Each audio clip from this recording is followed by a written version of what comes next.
한국이 미국을 이기고 세계를 제패했다고? 있을 수 없는 일이야. 미국의 유명 매거진 보스턴 포스트의 편집실에서 기자가 분노에 차 소리치고 있었습니다. 도대체 무슨 일 때문에 이러는지 오늘의 사연 바로 시작합니다. 안녕하세요. 저는 보스턴 문화부 기자 카메론 아리아나예요. 제가 오늘 이야기를 하는 이유는 우리 미국 언론이 얼마나 큰 자만심에 살아왔는지 고백하고 싶어서예요. 때는 2022년 7월 노르웨이의 IMO가 열린다는 이야기를 듣고 저는 문화부 신임 기자였고 그때 저는 자부심에 가득 차 있었어요. 당연히 미국이 세계 1위를 할 거라는 생각을 하고 있었어요. 당연 우리가 발굴하고 키워낸 인재의 미국을 넘어 세계를 호령한다는 제목의 기사들이 넘쳐났죠. 하지만 그건 우리의 착각이었어요. 미국보다 더 높은 순위를 차지한 건 바로 한국이었죠. 기억을 돌이켜보면 63회 IMO 대회를 취재하기 위해 오슬로 대학 강당을 찾아갔어요. 지금도 생생하게 기억나는 게 행사장에 들어가자마자 느껴졌어요. 모든 심사위원들의 시선이 한 곳에 집중돼 있었거든요.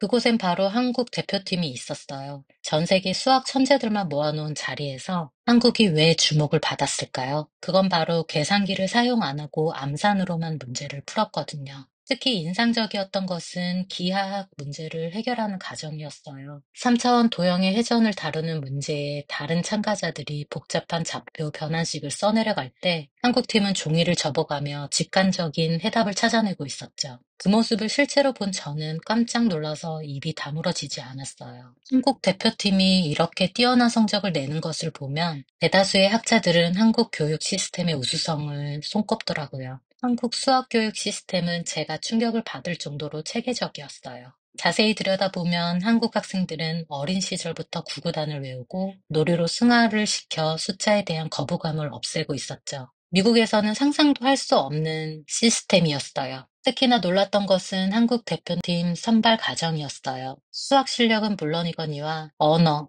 예절, 인성교육까지 모든 것이 완벽해야지 대표팀에 뽑히는 것이었죠. 미국 언론들은 이러한 사실을 외면한 채 수학 실력이 높은 학생들을 선발하고 인성은 둘째였죠. 어김없이 대회 기간에 미국의 한 학생이 야간에 노르웨이 시내를 방황하다가 들어가지 말아야 할 곳에 출입을 해 작은 해프닝이 있었습니다. 이 사건을 보면서 왜 한국의 교육, 그리고 인성이 왜 중요하게 가르쳐야 할 덕목인가를 깨닫게 되었죠. 한국 대표팀은 인성뿐만 아니라 수학 실력도 대단하죠. 저는 한국 대표팀의 문제 푸는 방식을 보며 여러 번 큰 충격을 받았어요. 일반적으로 수학 문제를 처음부터 읽어서 해석하는 게 아니었어요. 한국 대표팀은 뒤쪽에서부터 문제를 풀며 거꾸로 풀기라는 수학계의 새로운 패러다임을 선보였죠. 전통적인 가치관을 벗어나 새로운 시도를 하는 한국 대표팀의 문제 접근 방식은 실로 놀라울 따름이었어요. 취재 중에 만난 한국 대표팀 지도교수 역시 문제를 풀기 위한 공부가 아닌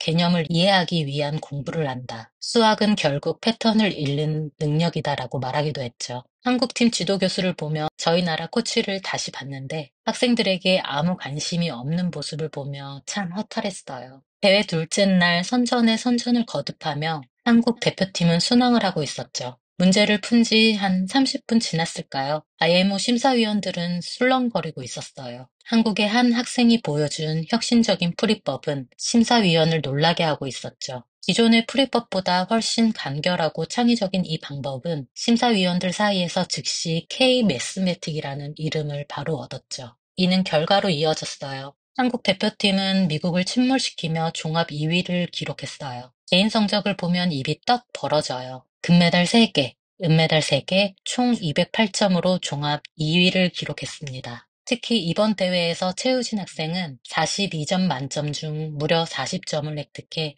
개인 1위에 오르는 놀라운 성적을 거뒀습니다. 이 소식이 노르웨이를 넘어 세계 전역으로 퍼지며 주요 외신들은 한국 대표팀의 성과를 대서특필했고 수학계 역시 한국팀 성적에 다들 놀라는 눈치였죠. 특히 일본과의 격차가 많이 벌어진 만큼 일본 내에서는 한국 수학 교육을 벤치마킹해야 한다는 이야기도 나왔어요. IMO 집행위원은 향후 교육 프로그램 개선에 한국의 방식을 참고하기로 했다는 보도도 나왔죠. 저도 수학을 전공했지만 한국 학생들의 풀이 과정을 보면 마치 대수학자들이 새로운 정리를 증명하는 과정을 보는 것 같아요. 단순히 알고리즘을 적용하는 게 아니라 문제의 개념과 원리에 집중을 하고 출제자의 의도를 먼저 꿰뚫어 보고 있었죠. 셋째 날, 조합론 문제를 풀 때였어요. 한국 학생이 보여준 풀이를 본 저는 깜짝 놀랐습니다. 기존에 알려진 기초에 접근해 하나하나 푸는 게 아니라 그보다 상위 버전인 훨씬 간단하게 문제를 푸는 거예요. 다시 한번 세계의 K-매스매틱을 알리는 계기가 되었죠. 저는 K-매스매틱, 세계를 놀라게 하다라는 제목으로 기사를 썼어요. 기사 댓글을 보고 저는 한 번 더 놀랐어요. 한때 전쟁의 폐허로 죽냐 사느냐가 문제였던 나라가 이제 미국을 넘어서고 수학의 중심에 한국에 서 있다니 한국인의 한 사람으로 기쁘다라는 댓글이 있었어요.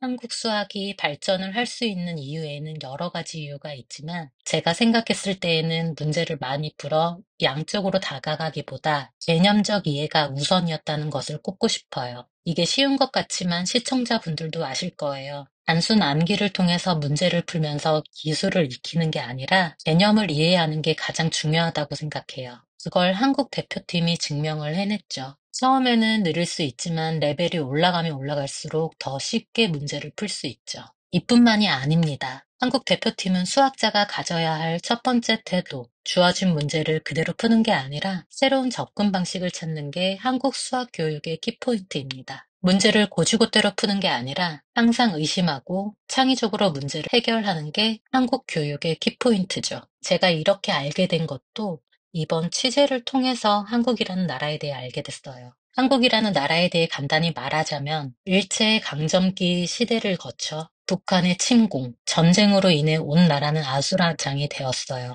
그렇다고 중동처럼 가스나 기름 같은 자원도 하나도 없는 나라라는 걸 이번에 처음 알았어요. 자원이 없다 보니 한국인들은 근면성실, 그리고 공부로밖에 눈을 돌릴 수가 없었던 거죠. 가진 게 없으니 머리로 승부를 하는 수밖에 없었다고 생각해요. 한국의 교육열은 세계 어느 나라에 내놓도 뒤지지 않는다는 것을 이번에 처음 알게 됐어요. 다시 대회의 이야기로 돌아가면 IMO는 개인전이기는 하지만 실상은 팀플레이가 더 중요하다고 할 수 있어요. 타국 나라 학생들은 명석한 두뇌를 뽐내기에 바빴으나 유달리 한국팀은 달랐어요. 이는 성적으로 바로 나왔어요. 한국의 이런 발전은 세계 어느 나라에서도 볼 수 없는 획기적인 발전이죠. 미국의 한 유명 저널리스트는 한국은 1988년 처녀 출전에 49개국 중에 22위를 기록하는 수학에는 변방국에 불과했다. 1995년 7위를 기록하며 처음으로 탑10에 진입했다. 전쟁의 폐허로 반세기 만에 세계 10위 경제대국으로 발전하고 수학 교육이 이렇게 발전한 곳은 한국이 전 세계에서 유일하다고 말했죠.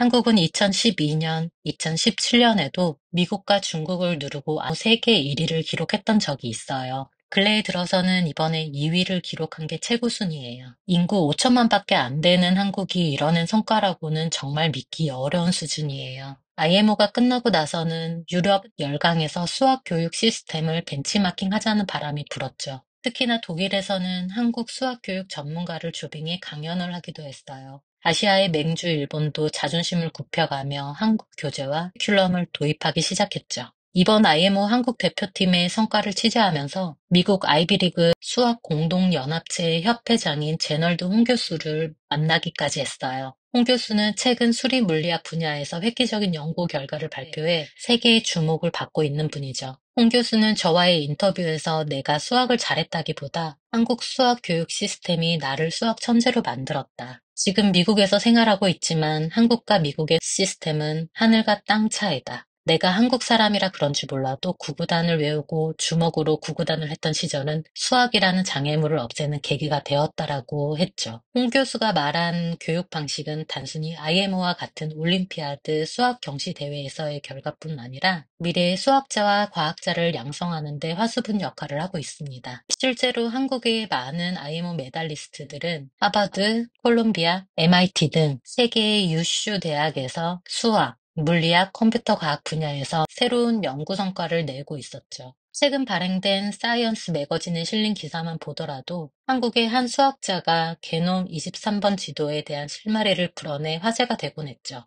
결국 세계과학의 발전을 리드하고 있는 게 다수의 한국 출신 과학자라는 걸 알고 나서 저는 깜짝 놀랐어요. 이번 IMO의 성과는 한국 수학의 현재 위치를 보여주는 동시 세계의 많은 학생들에게 큰 울림을 주고 있어요. 50년 전만 하더라도 지하철도 없고 말과 소를 타고 다니는 민족이 반세기 만에 세계의 열강들과 어깨를 맞대고 있습니다. 한국보다 더 앞서 있던 일본과는 이미 격차가 많이 벌어진 상태죠. 지금 생각하면 한국이라는 나라는 참 대단한 것 같아요. 저는 이제 새로운 기사를 쓰려고 해요. 제목은 우리가 한국에게 배워야 할 것들이에요. 더 이상 자만도 오만도 없이 진정한 배움의 자세로 시작하는 우리의 새로운 이야기를 쓰고 싶어요. 오늘의 사연은 여기까지입니다. 재미있게 들으셨나요? 아리아니 씨의 정확하고 올바른 취재 덕분에 한국 고유의 진정한 의미를 많은 사람들이 알게 돼 다행이네요. 타국에서 멀리 미국과 중국에 맞서 당당하게 싸운 한국 대표팀에 대한 응원의 박수 부탁드립니다. 오늘 사연도 끝까지 봐주셔서 감사합니다. 다음에는 더 재미있고 유익한 내용으로 돌아오겠습니다.